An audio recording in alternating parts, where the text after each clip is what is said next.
Коничева, Ириза дес, и вы находитесь на канале Палитра японских дней. Тема нашего видео – выходные дизайнеры в Токио.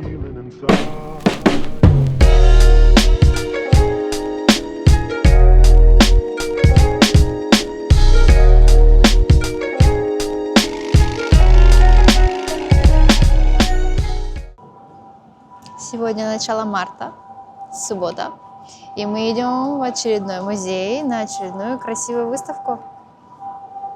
Выставка будет связана с прошлым, настоящим и будущим. Она про время, она про то, как технологии и не только помогают нам сохранять те моменты, которые мы создаем в жизни. В общем, все мое любимое. И вот такая лестница здесь есть. Мы находимся в районе Роппонги. Здесь достаточно много таких красивых офисных зданий. Достаточно много музеев. Вообще этот район считается таким элитненьким.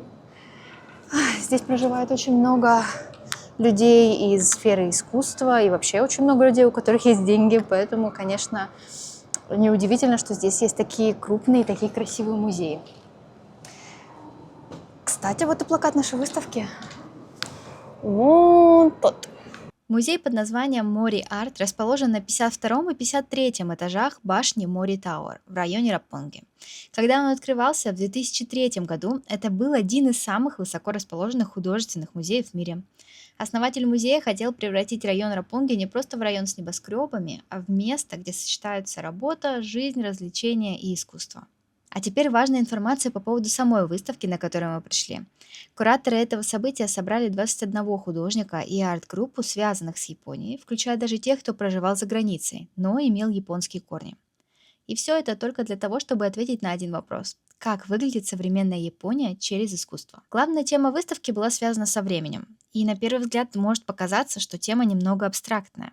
Но кураторы выставки призывали к ответам на конкретные вопросы. Например, почему современный мир постоянно заставляет нас спешить? Можно ли жить не в ритме уведомлений и дедлайнов?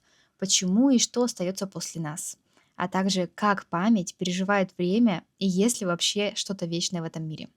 Конечно, каждый создатель пытался изобразить эту тему по-своему. Например, на выставке была работа художницы, которая занимается текстилем и созданием необычных работ из ткани, нити и вышивок. Она рассказала о том, как потеряла часть работы из-за пожара в своей студии, поэтому тема памяти и утраты была ей близка. Еще одну попытку показать, как все в нашем мире не вечно, я увидела в этой работе. Здесь художники попытались собрать реальный вход в станцию метро полностью из картона. Причем они выбрали этот материал специально. Обычно музеи пытаются создавать более долговечные экспозиции, то, что можно будет разобрать и собрать впоследствии, чтобы сохранить.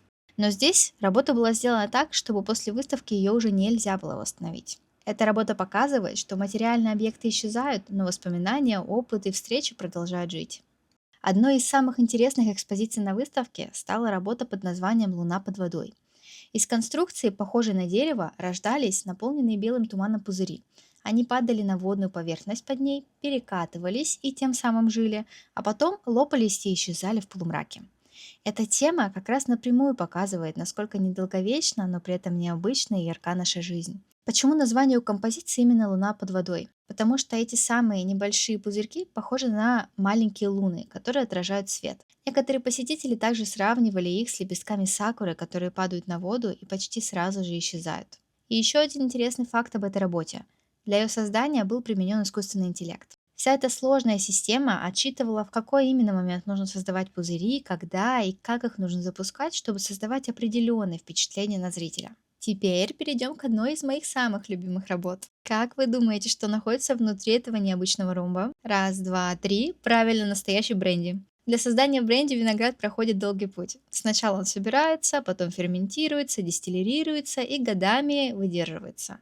То есть сама жидкость является своеобразным контейнером времени, что сочетается с темой нашей выставки. И есть еще одна красивая деталь. Основание работы сделано из бронзового слепка старой виноградной лозы возрастом более 60 лет. Получается, что в одном объекте соединились и живое растение, и металл, и стекло, и алкоголь, и само время. Почему работа была выставлена перед окном? Это самая интересная часть экспозиции. Из-за веса и плотности бренди стекло начинает работать как линза. И когда ты смотришь из окна на город, небоскребы искажаются, преломляются, окрашиваются в теплые янтарно-коричневые оттенки.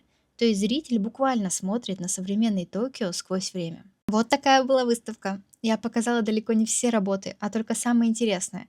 Но мне бы хотелось узнать, что вы думаете о них. Делитесь своим мнением в комментариях и отмечайте работу, которая показалась вам наиболее интересной. А еще, воспользовавшись паузой посреди видео, я бы хотела напомнить про наличие моего телеграм-канала. В нем я часто публикую красивые фотографии из Японии и интересные локации, которые я посещаю. Кто знает, может вы когда-нибудь захотите посетить одно из найденных мною мест.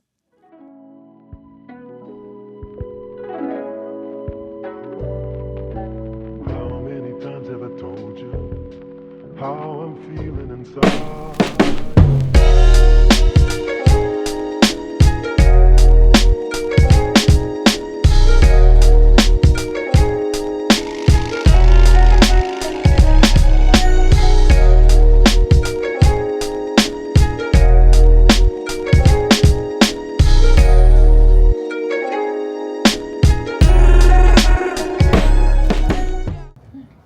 Как вы думаете, что я отправилась делать прямо сейчас? Раз, два, три. Все верно. Мы достаем наше предсказание у Микуджи. Так, я надеюсь, что у меня большая удача. Я надеюсь, что у меня какой-нибудь очень милый берег. Так. Ой, это кто? О, Стив Кудин. Деньги будут, деньги. Деньги тоже. Сейчас, секунду. Теперь самое главное. Сейчас, подожди. Надо его красиво распаковать, чтобы не подвинуть. А? О, английская версия тоже есть. Давай, показывай. Дайкич! О, Хунту? Правда? да. Слышали ли вы когда-нибудь что-то о каменных фигурках в детской одежде возле японских храмов? Это статуи дзидзо.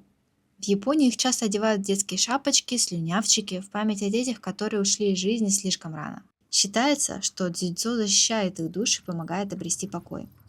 Но выглядеть со стороны это, конечно, очень грустно. Вот такое получилось видео. Как обычно, спокойное, со своими какими-то японскими штучками. К слову, я продолжаю призывать вас подписываться на канал и оставлять какие-то реакции на нем. Это очень помогает мне в развитии моего нового маленького проекта на YouTube. Так что, если вы можете оставить какой-то комментарий, лайк, а возможно даже подписаться с колокольчиком, я буду очень благодарна. Ну а на этом у меня все. Мите курите аригато.